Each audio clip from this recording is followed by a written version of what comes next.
نحمده ونصلي على رسوله الكريم اما بعد۔ سامعین محترم اور معزز حاضرین، امیر المؤمنین سیدنا حضرت عمر بن خطاب رضی اللہ تعالی عنہ ایک ایسی شخصیت ہے جو واقعہ فیل کے 13 سال کے بعد پیدا ہوئے ہیں۔ جہاں تک حضرت والا کے سلسلہ نسب کی بات ہے تو حضرت والا کا سلسلہ نسب نبی کریم صلی اللہ علیہ وسلم سے 8ویں پشت میں جا کر کے ایک ہو جاتا ہے۔ چنانچہ مفسرین مورخین تاریخ بیان کرنے والے اس طریقے سے بیان کرتے ہیں، محمد صلی اللہ علیہ وسلم بن عبداللہ بن عبد المطلب بن ہاشم بن عبد مناف بن قصی بن کلاب بن مرہ بن کعب۔ کعب جو ہیں ان کے یہاں 2 اولاد ہوئی، ایک مرہ دوسرے عدی۔ مرہ کی اولاد سے حضرت رسول کریم صلی اللہ تعالی علیہ وسلم ہیں، اور عدی کی اولاد سے سیدنا حضرت عمر بن خطاب رضی اللہ تعالی عنہ ہیں۔ چنانچہ حضرت عمر بن خطاب رضی اللہ تعالی عنہ کا جو عدی سے نسب نامہ چلا ہے وہ اس طریقے سے بیان کیا گیا کہ عدی کے بیٹے ہیں رضاح، اور رضا کے بیٹے ہیں قرط، اور قرط کے بیٹے ہیں عبداللہ، عبداللہ کے بیٹے ہیں رباح، رباح کے بیٹے ہیں عبد العزہ، عبد العزہ کے بیٹے ہیں نفیل، اور نفیل کے بیٹے ہیں خطاب، اور خطاب کے بیٹے ہیں سیدنا حضرت عمر رضی اللہ تعالی عنہ۔ محترم سامعین، حضرت عمر رضی اللہ تعالیٰ عنہ کی شہادت کے تعلق سے آج میں آپ حضرات کے سامنے بات کرنا چاہتا ہوں۔ ہو سکتا ہے اللہ کے کسی بندے کو فائدہ پہنچ جائے۔ حضرت عمر بن خطاب رضی اللہ تعالیٰ عنہ کی شہادت کا واقعہ کچھ اس طریقے سے پیش آیا کہ مدینۃ المنورہ کے اندر ایک شخص تھے، حضرت مغیرہ بن شعبہ رضی اللہ تعالیٰ عنہ۔ حضرت مغیرہ بن شعبہ رضی اللہ تعالیٰ عنہ کا ایک غلام تھا فیروز نام کا، جس کی کنیت ابو لولو تھی۔ ابو لولو مجوسی جو یہ غلام تھا حضرت مغیرہ کا، تو اس نے ایک مرتبہ حضرت عمر رضی اللہ تعالیٰ عنہ کے پاس آ کر کے اپنے آقا مغیرہ کی شکایت کی، اور حضرت عمر رضی اللہ تعالیٰ عنہ سے کہا کہ حضرت میرا جو آقا ہے وہ مجھ سے ٹیکس میری حیثیت سے زیادہ وصول کرتا ہے، لہذا آپ اس ٹیکس کے اندر کچھ کمی کرا دیجئے۔ سیدنا حضرت عمر رضی اللہ تعالیٰ عنہ نے مغیرہ کے غلام ابو لولو سے معلوم کیا کہ آپ کا آقا آپ سے ٹیکس کتنا وصول کرتا ہے اور آپ کام کیا کرتے ہو۔ چنانچہ مغیرہ کا غلام ابو لولو مجوسی جو تھا وہ کہنے لگا کہ میرے آقا مجھ سے روزانہ 2 درہم وصول کرتے ہیں، 2 درہم ٹیکس وصول کرتے ہیں، اور میں جو کام کرتا ہوں وہ چکی بنانے کا کام کرتا ہوں۔ حضرت عمر رضی اللہ تعالیٰ عنہ ابو لولو مجوسی سے کہنے لگے کہ آپ جو کام کرتے ہو چکی بنانے کا، اس کام کو کرنے والے عرب کے اندر آپ ہو، آپ کے علاوہ کوئی اور اس کام کو نہیں کرتا۔ یہ کام، اس کام کے اندر جو آپ کو پروفٹ اور جو آپ کو نفع حاصل ہوتا ہے، تو اس اعتبار سے اگر دیکھا جائے تو 2 درہم آپ کے لیے آپ کی حیثیت سے زیادہ نہیں ہے۔ یہ جب حضرت عمر رضی اللہ تعالیٰ عنہ نے مغیرہ کے غلام ابو لولو سے کہا تو اس کو جلال آیا، غصہ آیا، طیش آیا، اور اندر اندر وہ کڑھنے لگا، جلنے لگا۔ چنانچہ اس کے بعد میں کیا ہوتا ہے، حضرت عمر رضی اللہ تعالیٰ عنہ نے ابو لولو مجوسی سے کہا کہ آپ میرے لیے بھی، ہمارے لیے بھی ایک چکی بنا کر کے دینا۔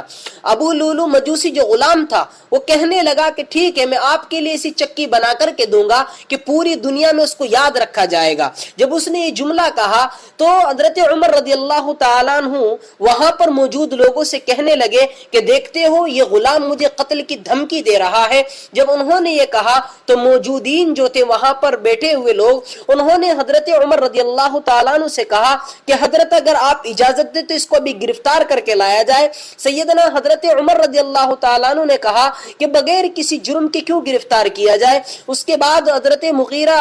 کے غلام ابو لولو مجوسی جو تھا اس کو جانے دیا، اور جا کر کے اسی وقت سے اس نے ایک خنجر بنانا شروع کر دیا اور اس کو تیزاب میں بجھانا شروع کر دیا۔ بالآخر وہ وقت بھی آیا کہ ابو لولو مجوسی کا جو غلام تھا، ابو لولو مجوسی جو غلام تھا مغیرہ بن شعبہ رضی اللہ تعالیٰ عنہ کا، تو حضرت عمر رضی اللہ تعالیٰ عنہ جو ہے وہ معمول کے مطابق صبح سویرے فجر کی نماز کے لیے مسجد میں تشریف لے گئے. جب صبح فجر کی نماز کے لیے وہ مسجد میں تشریف لے جاتے تو ہاتھ میں درہ بھی ہوتا تھا, وہ اس درے سے سوتے ہوئے لوگوں کو جگایا کرتے تھے اور مسجد میں جا کر کے وہ صفوں کو سیدھا کرایا کرتے تھے. خیر 27 ذی الحجہ جب آئی ہے, 27 ذی الحجہ سن 23 ہجری, اس میں حضرت مغیرہ بن شعبہ کا جو غلام تھا ابو لولو مجوسی, تو اس نے جا کر کے حضرت عمر رضی اللہ تعالیٰ عنہ کے اوپر حملہ اس طریقے سے کیا ہے کہ حضرت عمر بن خطاب رضی اللہ تعالیٰ عنہ جب مسجد میں گئے اور جا کر کے انہوں نے صف سیدھی کر کے نماز پڑھانا شروع کی, تو تکبیر تحریمہ کہہ کر کے جب انہوں نے نیت باندھی تو ابو لولو مجوسی جو غلام تھا جو وہی محراب کے اندر چھپا ہوا تھا, تو اس نے وہ زہر آلود خنجر نکال کر کے حضرت عمر رضی اللہ تعالیٰ عنہ کے شکم مبارک کے اندر اس کو کئی ایک مرتبہ گھسیڑ دیا. حضرت عمر رضی اللہ تعالیٰ عنہ شدید زخمی ہوئے اور زخمی ہو کر کے وہیں بے ہوش ہو کر کے گر گئے. جب حضرت عمر رضی اللہ تعالیٰ عنہ بے ہوش ہو کر کے گر گئے, اس کے بعد حضرت عبد الرحمن بن عوف رضی اللہ تعالیٰ عنہ آگے بڑھے اور انہوں نے امامت کرائی. امامت جب حضرت عبد الرحمن بن عوف نے کرائی تو مختصر نماز کر کے انہوں نے سلام پھیر دیا. سلام پھیرنے کے بعد کیا ہوتا ہے کہ ابو لولو مجوسی سلام پھیر دیا. ابو لولو مجوسی جو غلام تھا وہ بھاگنا چاہ رہا تھا, لیکن صف جو بنی ہوئی تھی وہ مثل دیوار کے بنی ہوئی تھی. جب اس نے پیچھے کو بھاگنا چاہا تو اس کے بعد میں کیا ہوتا ہے کہ اس زہر آلود خنجر سے اس نے تقریباً 13 صحابہ کرام رضی اللہ تعالیٰ عنہ کے اوپر اور حملہ کیا, جن میں سے 7 صحابہ کرام تو اسی وقت جاں بحق ہو گئے. اس کے بعد میں کیا ہوا, جب ابو لولو مجوسی کو گرفتار کر لیا گیا تو ابو لولو مجوسی نے اسی زہر آلود خنجر سے اپنے اندر اس کو گھسیڑا اور اپنے آپ کو بھی اسی سے ہلاک کر لیا.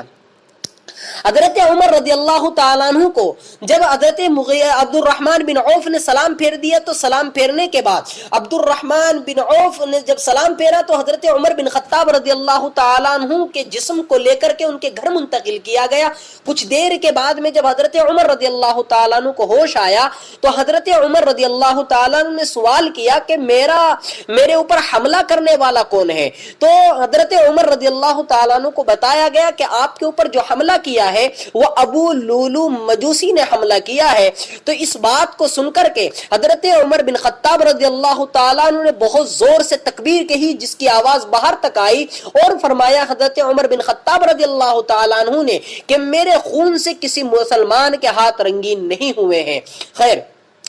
اس کے بعد میں کیا ہوتا ہے کہ دوا اور علاج وغیرہ حضرت عمر بن خطاب رضی اللہ تعالیٰ عنہ کا کرایا گیا, لیکن علاج اور معالجہ کرانے کے بعد کوئی افاقہ نہ ہو سکا. حضرت عمر رضی اللہ تعالیٰ عنہ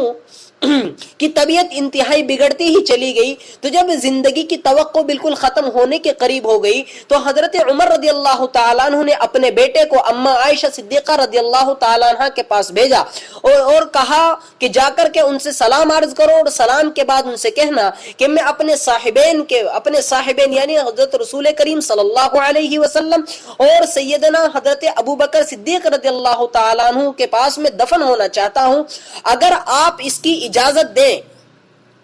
تو میں وہاں پر دفن ہو جاؤں, اور اگر آپ اجازت نہیں دیتے, آپ کو اس میں کچھ نقصان ہوتا ہے یا کوئی اور وجہ ہوتی ہے, تو میرے لیے جنت البقیع بہتر ہے. تو حضرت عمر بن خطاب رضی اللہ تعالیٰ عنہ کا یہ پیغام اما عائشہ صدیقہ رضی اللہ تعالیٰ عنہ کے پاس پہنچایا گیا. اما عائشہ صدیقہ رضی اللہ تعالیٰ عنہ نے ان کو اجازت دے دی کہ ٹھیک ہے آپ کی یہاں تدفین کر دی جائے. اس کے بعد میں کیا ہوتا ہے, جب حضرت عمر بن خطاب رضی اللہ تعالیٰ عنہ کو ان کے بیٹے آ کر کے حضرت عائشہ کی طرف سے جواب دیتے ہیں کہ انہوں نے وہاں پر تدفین کی آپ کو اجازت دے دی ہے. اس کے بعد حضرت عمر رضی اللہ تعالیٰ عنہ نے بہت زیادہ خوشی کا اظہار کیا اور کہا کہ میری جو سب سے بڑی خواہش تھی الحمدللہ میری وہ بھی پوری ہو گئی. اس کے بعد میں کیا ہوا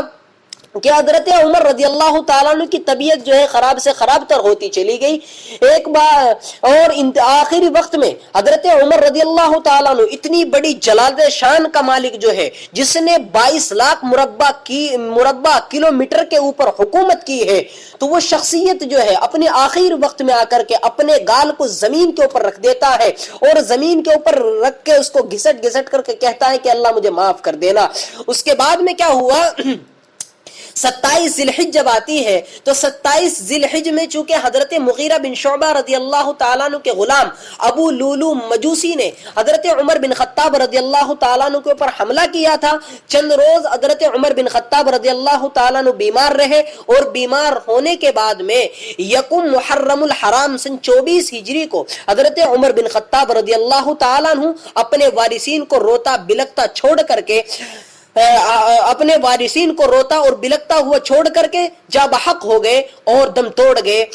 شہادت حضرت عمر بن خطاب رضی اللہ تعالیٰ عنہ نے جام شہادت نوش فرمایا. یہ حضرت عمر بن خطاب رضی اللہ تعالیٰ عنہ کی شہادت کا واقعہ تھا جو میں نے آپ حضرات کے سامنے پیش کیا ہے. چونکہ آج بھی یکم محرم الحرام ہے جس کی مناسبت سے میں نے بہتر سمجھا کہ میں آپ حضرات کے بتا دوں کہ اس تاریخ میں کیا واقعہ پیش آیا ہے.